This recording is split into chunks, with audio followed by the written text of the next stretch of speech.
এলেন, চলেও গেলেন, শোনালেন তিনি মতুয়াগড়ে প্রধানমন্ত্রীর কথা বলছিলাম। আর কুয়াশার কারণে নামতে পারেননি প্রধানমন্ত্রী, তার বদলে মিলল অডিও বার্তা। বার্তা তো মিলল, কিন্তু আশ্বাস? মতুয়ারা ভরসা পেলেন কি, নাকি বেড়ে গেল আরো বেশি উৎকণ্ঠা? তাহেরপুরের আবহাওয়ার মতোই মতুয়া মনেও ঝাপটে ধরছে কুয়াশা। সিএর আইনের মাধ্যমে নাগরিকত্ব দেওয়ার ব্যবস্থা সবাইকে করা হবে, কেউ বাদ যাবে না। এসআইআর এ সব থেকে বেশি ক্ষতি হতে চলেছে মতুয়া সম্প্রদায়ের। সিএএতে আবেদন করুন, বাকিটা আপনাদের জন্য আছেন ভারতবর্ষের প্রধানমন্ত্রী নরেন্দ্র দামোদর দাস মোদী। আপনাদের চিট করছে, প্রতারিত করছে। ঠকাচ্ছে কারা, ঠকছেই বা কারা? আপাতত এই দুই গোলক ধাঁধায় মতুয়ারা। এসআইআর চলছে, নাম বাদ অথবা সন্দেহজনক নাম, দুয়েতেই মতুয়ারা আছেন। উদ্বেগ উৎকণ্ঠা অবসান ঘটাবেন প্রধানমন্ত্রী নরেন্দ্র মোদী। গত কয়েকদিন ধরেই এই আবহই বেজে উঠেছিল মতুয়াগড় তাহেরপুরে। প্রধানমন্ত্রী কুয়াশার কারণে আসতে পারেননি, কিন্তু তার বার্তা শোনা গেল সভা মঞ্চে। জয় নিতাই, হরিনাম দিয়ে জগৎ মাতালে আমার একলা নিতাই।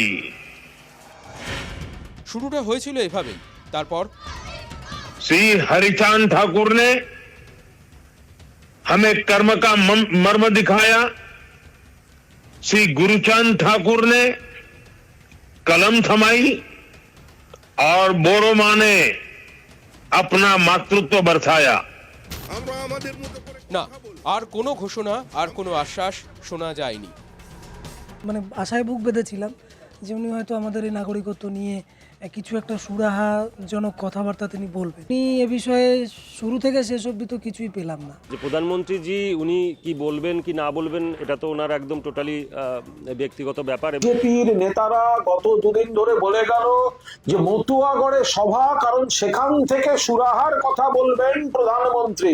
কোথায় সুরাহার কথা? এসআইআর এর খসড়ায় মতুয়া প্রধান গাইঘাটা, হাবড়া, বাগদা, কল্যাণী সহ একের পর এক বিধানসভায় আনম্যাপিংয়ের পরিমাণ সবচেয়ে বেশি। বিজেপি বলেছিল সিএএতে আবেদন করলেই কেল্লা ফতে।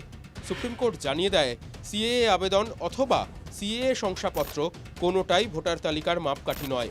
এরপরেই শীর্ষ আদালত জানিয়ে দেয় সিএএ শংসাপত্র পাওয়ার পরেই ভোটার তালিকায় নাম তোলা যাবে। বিজেপিও সিএএ এর আবেদনে জোর দিতে থাকে, কিন্তু এতেই কি মুশকিল আসান? সূত্র বলছে রাজ্যে 1,80,00,000 মতুয়া ভোটার। সিএএতে আবেদন করেছেন প্রায় 1 লক্ষ। সিএএ শংসাপত্র পেয়েছেন মাত্র 10%। শংসাপত্র না পেলে ভোটার তালিকায় আবেদন করা যাবে না।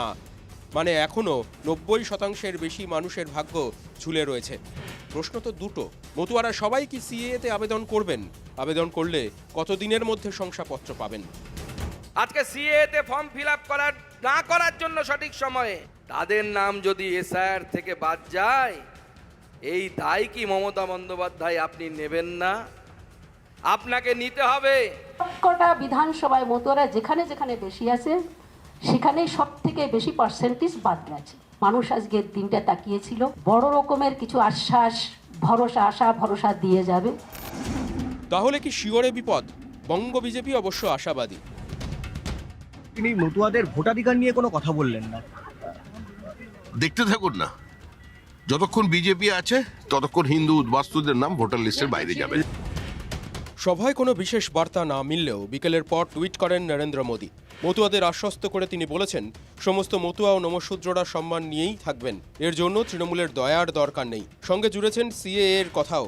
সিএএই যে একমাত্র উপায়, সেটাই কি বুঝিয়ে দিলেন প্রধানমন্ত্রী? Bureau report, TV9 Bangla. শহরে মোহন ভাগবতের অনুষ্ঠানে জট কাটল। সংঘ প্রধানের সভা ঘিরে কলকাতা পুলিশের কোনো আপত্তি নেই, আদালতে জানালেন রাজ্যের আইনজীবী। এরপরই রবিবার আরএসএস এর অনুষ্ঠানের অনুমতি দেন কলকাতা হাইকোর্টের বিচারপতি কৃষ্ণা রাও। লালবাজারকে সভার অনুমতি দেওয়ার নির্দেশ আদালতের।